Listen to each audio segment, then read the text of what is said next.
Hello everyone, मेरा नाम है असिस्टेंट प्रोफेसर नरेश कोरी और आप देख रहे हैं मेरा YouTube channel thermal engineering lecture series. दोस्तों, पावर प्लांट इंजीनियरिंग के यूनिट 7 के लेक्चर नंबर 1 की तरफ चलेंगे हम लोग। Condensers and cooling towers. दोस्तों, जीटीयू के अंदर ये चैप्टर काफ़ी इंपॉर्टेंट है। एटलीस्ट दो थियरी इस चैप्टर में से आप लोगों को आ सकती है। बेसिक कंसेप्ट के बारे में है कि थर्मल पावर प्लांट के अंदर हम लोगों के लिए कंडेंसर्स और कूलिंग टावर्स का क्या रोल होता है। देखिए, कंडेंसर्स तो आप लोगों ने बेसिकली पढ़ा होगा कि कंडेंसर्स क्या होता है, कंडेंसर का क्या काम है, कंडेंसर्स की एप्लीकेशंस क्या क्या होती है, एक्सेट्रा एक्सेट्रा एक्सेट्रा। नई चीज़ अगर आप लोगों के लिए कुछ है तो वो है कूलिंग टावर्स। तो शुरुआत करते हैं। चैप्टर 7 मार्क्स का है जीटीयू के अंदर, 4 to 7 मार्क्स, दो थियरी।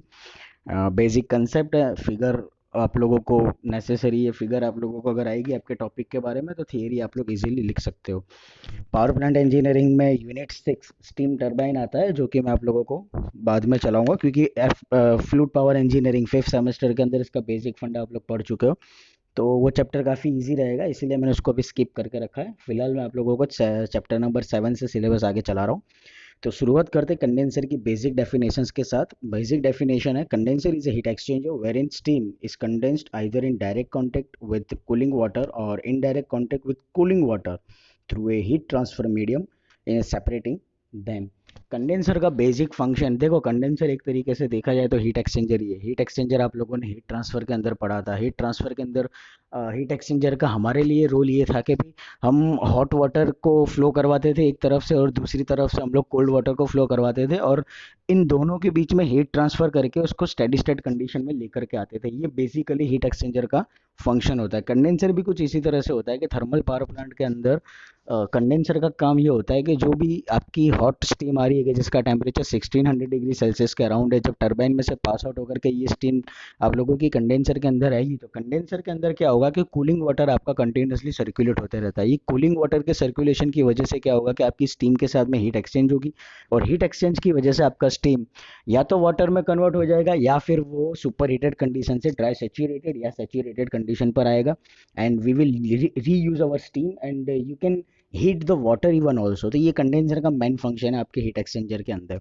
अभी ये स्टीम कंडेंसर जिसको बोला जाता है, इसके दो ऑब्जेक्टिव है। ऑब्जेक्टिव क्या क्या है? Number 1, the main object is to create a low back pressure, जिसको हम लोग वैक्यूम बोलते हैं। लो बैक प्रेशर का मतलब ये हुआ ऐसा प्रेशर कि जिसकी वैल्यू एटमॉस्फेरिक प्रेशर से कम है। Low back pressure for the turbine exhaust so as to obtain the maximum possible energy from steam and thus to secure a high efficiency. Turbine को चलाने के बाद आप लोगों की जो भी स्टीम आ रही है उसकी मैक्सिमम पॉसिबल एनर्जी का यूटिलाइजेशन करना है, ताकि जब जो भी वाटर को हम लोग वाटर का यूज़ करें स्टीम को ठंडा करने के लिए, उस वाटर के अंदर हम लोग मैक्सिमम एनर्जी ट्रांसफ़र कर सके, जिसकी वजह से हमारे पावर प्लांट की एफिशिएंसी हाई हो सकती हो। सेकेंडरी ऑब्जेक्ट ये है, इट इज़ कंडेंस द एग्जॉस्टीम। एग्जॉस्टीम मतलब टरबाइन में से निकलने वाली steam from the turbine and thus recover the high quality feed water.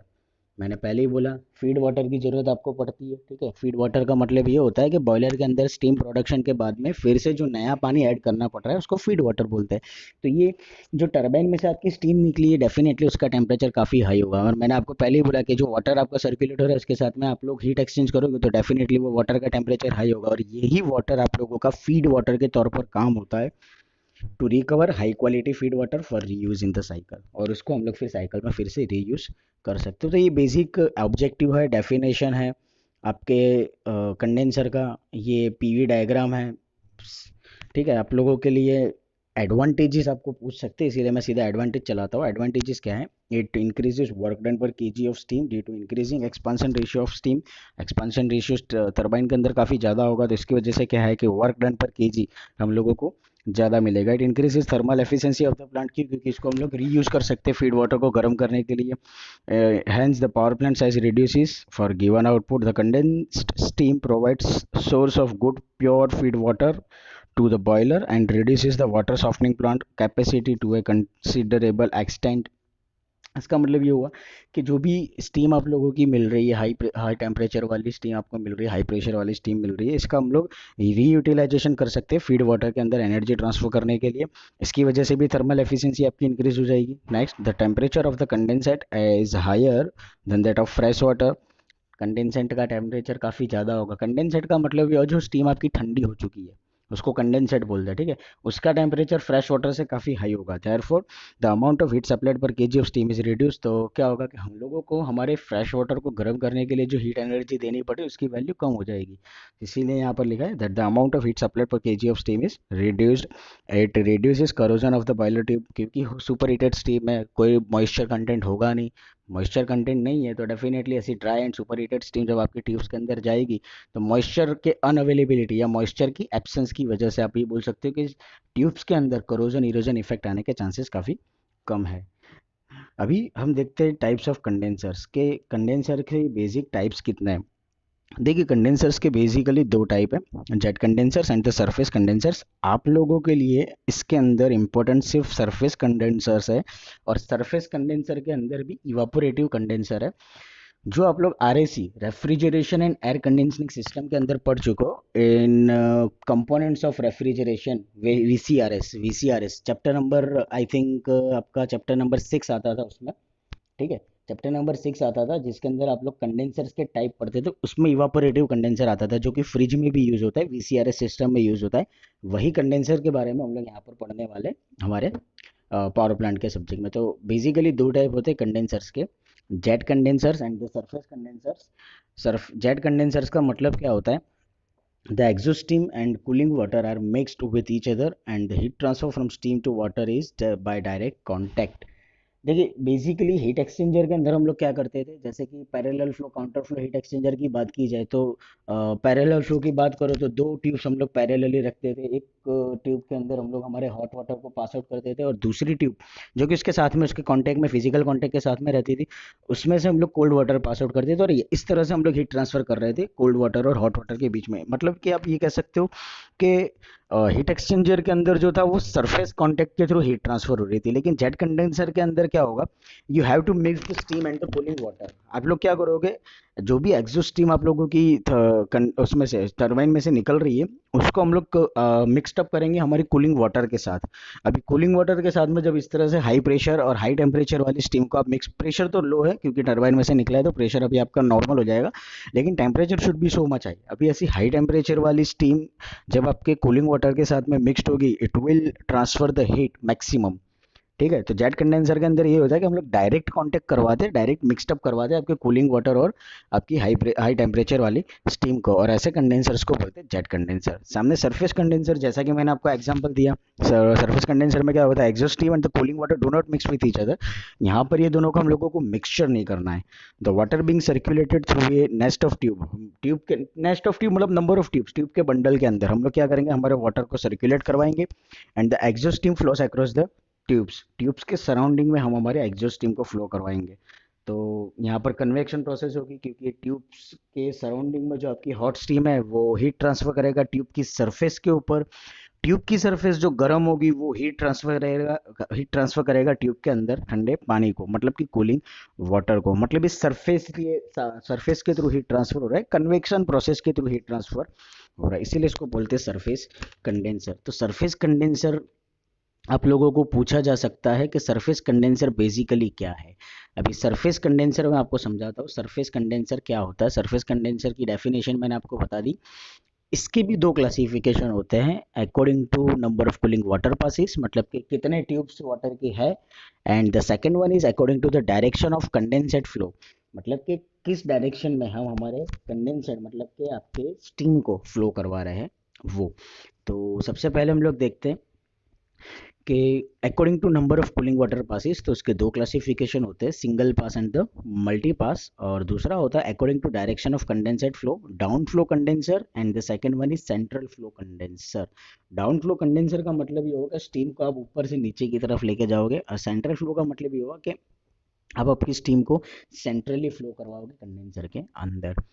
इन चारों में हमारे लिए इंपॉर्टेंट है evaporative condenser, as you can see from the figure, ठीक है। इवापोरेटिव कंडेंसर हमारे लिए इंपॉर्टेंट है, ये जीटीयू में आप लोगों को पूछा जा सकता है। और ये थियरी ऐसी है कि जो आप लोग, मैंने जैसे पहले बोला आप लोगों को, आप refrigeration air conditioning chapter subject में चैप्टर नंबर 6 में कंडेंसर के टाइप में पढ़ चुके हैं, और ये चीज़ आप लोगों को जीटीयू में भी बार बार आ चुकी है।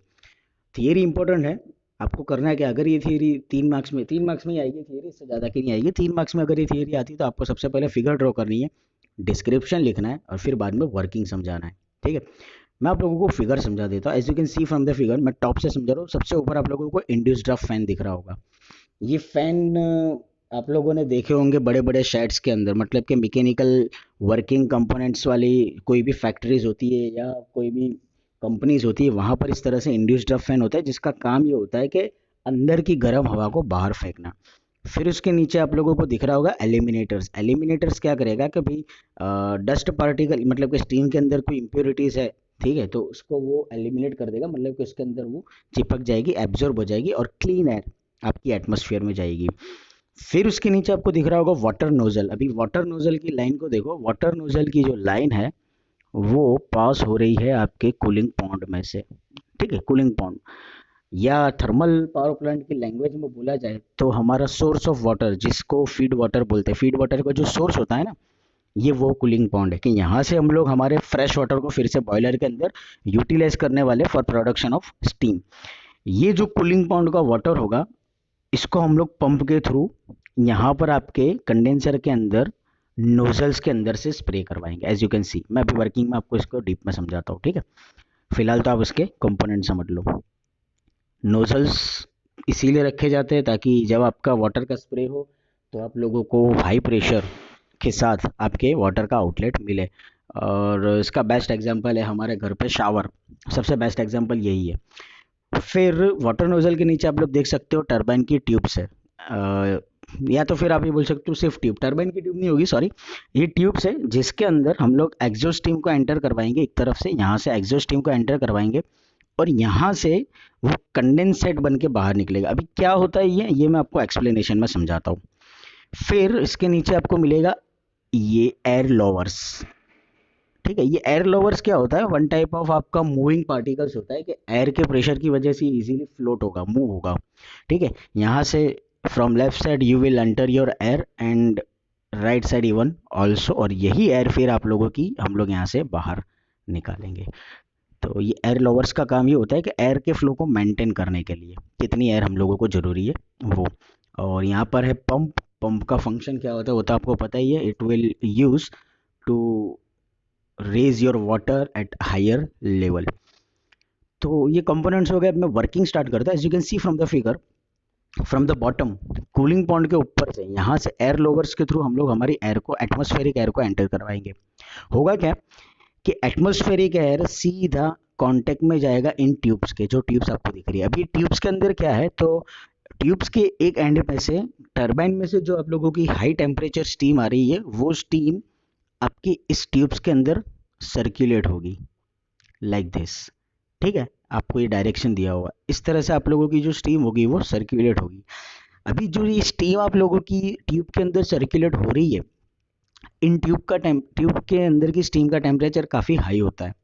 जो भी एटमॉस्फेरिक एयर आप लोगों की ट्यूब्स के सराउंडिंग में से पास होगी, अभी एटमॉस्फेरिक एयर मतलब डेफिनेटली स्टीम के टेम्परेचर से तो काफ़ी कम होगा। स्टीम का टेम्परेचर आपका होगा around 1000 degree Celsius, atmospheric air का टेम्परेचर होगा अराउंड 30 डिग्री 35 डिग्री, जो भी सराउंडिंग का टेम्परेचर है उसके रिस्पेक्ट में। तो जब इतना बड़ा टेम्परेचर डिफरेंस मिलता है तो डेफिनेटली क्या होगा कि आप लोगों की ट्यूब के अंदर जो स्टीम है वो स्टीम हीट ट्रांसफर करेगी आपकी एटमॉस्फेरिक एयर के साथ। अब दूसरी चीज़ क्या होगी कि कूलिंग पॉन्ड में पंप के थ्रू हम लोग वाटर को यहाँ पर ले जाएंगे वाटर नोजल्स के अंदर।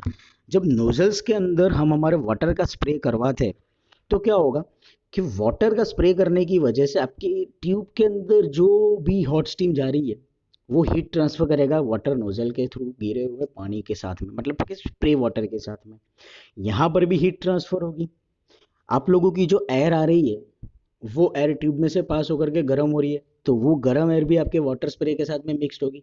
मतलब वाटर के अंदर क्या होगा, मैक्सिमम हीट ट्रांसफर होगी, your water will get heated. ठीक है, समझ में आ रहा है।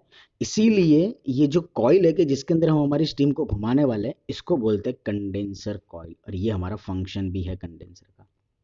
समझ में आया।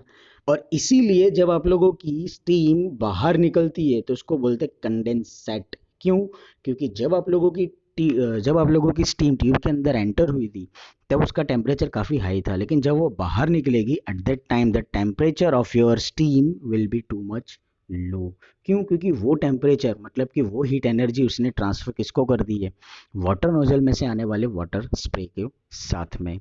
वाटर स्प्रे की वजह से क्या होगा, उसका टेम्परेचर स्टीम के साथ में हीट एक्सचेंज करने की वजह से काफ़ी हाई हो जाएगा, और उसी वाटर का फिर हम लोग यूटिलाइजेशन करते हैं हमारे बॉयलर के अंदर। जो भी आप लोगों की एटमॉस्फेरिक एयर अंदर आ रही है वो एटमॉस्फेरिक एयर एलिमिनेटर में जाएगी। आप लोगों की एयर के अंदर जो भी इम्प्योरिटीज़ है वो इम्प्योरिटीज़ एलिमिनेटर में एलिमिनेट हो जाएगी, एब्जॉर्ब हो जाएगी, और clean air induced draft fan के फोर्स की वजह से, सक्शन फोर्स की वजह से सीधा एटमॉस्फेयर में छोड़ दिया जाएगा। तो ये बेसिक फंक्शन होता है इवापोरेटिव कंडेंसर का। इवापोरेटिव कंडेंसर के एडवांटेजेस क्या क्या है? सबसे पहले it is simple in design and cheap in first cost. आप डिज़ाइन तो आप देख ही चुके हो, कॉस्टिंग भी इनिशियल कॉस्ट काफ़ी कम होता है, ये हमारे लिए सबसे बड़े बेनिफिट की बात है। Next, it does not require large quantity of cooling water, therefore needs a small capacity cooling water pump. ज़्यादा कूलिंग वाटर, बहुत बड़े बड़े कूलिंग टावर की जरूरत नहीं, मतलब कूलिंग वाटर की रिक्वायरमेंट नहीं है। तो स्मॉल कैपेसिटी वाला अगर पंप आपके पास में है तो भी आप लोग इजीली आपके इवापोरेटिव कंडेंसर का यूज़ कर सकते हो।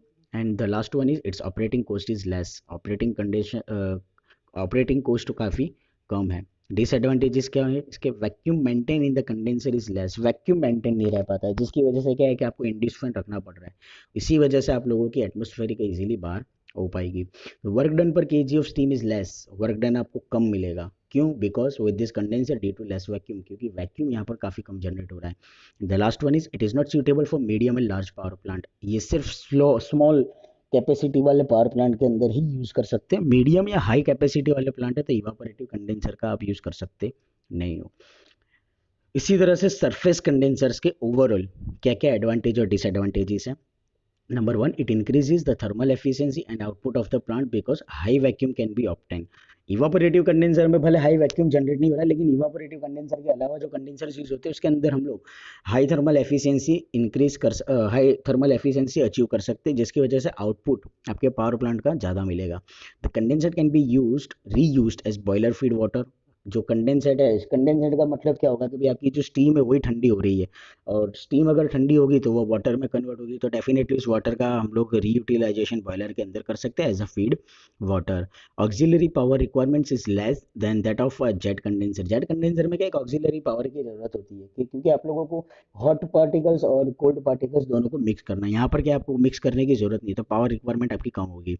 Less amount of air is carried to the boiler. Boiler के अंदर क्या होगा कि जो भी हीट आपकी एक्सिस एयर जो आप लोगों को देनी पड़ती है उसको कम देना पड़ेगा। क्यों? क्योंकि आपकी स्टीम ऑलरेडी कंडेंसेट बन करके आ रही है, मतलब temperature of the water will be much high, और यही हाई टेम्परेचर वाली स्टीम में आपके फीड वाटर के साथ में भी हीट ट्रांसफर किया, मतलब फीड वाटर का टेम्परेचर भी ऑलरेडी हाई है। तो क्या होगा कि आपको फ्यूल को ज़्यादा बर्न करने की जरूरत नहीं पड़ेगी, और फ्यूल को बर्न करने की ज़्यादा जरूरत नहीं पड़ेगी तो एक्सिस एयर की जरूरत नहीं, जो कि आप लोगों को मैंने थर्ड चैप्टर में बताया था फर्नेस के अंदर। Any kind of feed water can be use. कोई भी फीड वाटर आप लोग यूज कर सकते हो। It can develop high vacuum, therefore there are suitable for large capacity power plant. Vacuum काफ़ी ज़्यादा जनरेट हो सकता है, तो ये लार्ज कैपेसिटी वाले पावर प्लांट के लिए सूटेबल है। डिसएडवांटेजेस क्या है? इट इज़ वेरी बल्कि, more floor space area is required. बल्कि है तो ज़्यादा एरिया रिक्वायरमेंट होगा। It's manufacturing running and maintenance cost are high. Manufacturing cost ज़्यादा है, रनिंग कॉस्ट ज़्यादा है, मेंटेनेंस कॉस्ट ज़्यादा है, and it requires large quantity of cooling water. Surface condenser के अंदर लार्ज क्वांटिटी में कूलिंग वाटर की ज़रूरत पड़ती है। तो दोस्तों ये था आपका सरफेस कंडेंसर्स का एडवांटेज और डिसएडवांटेजेस। आई होप कि आप लोगों को यहाँ तक जो भी पढ़ा उसमें समझ में आया होगा। अगर कोई क्वेश्चन हो तो आप लोग मुझसे ज़रूर पूछिएगा। Thank you so much.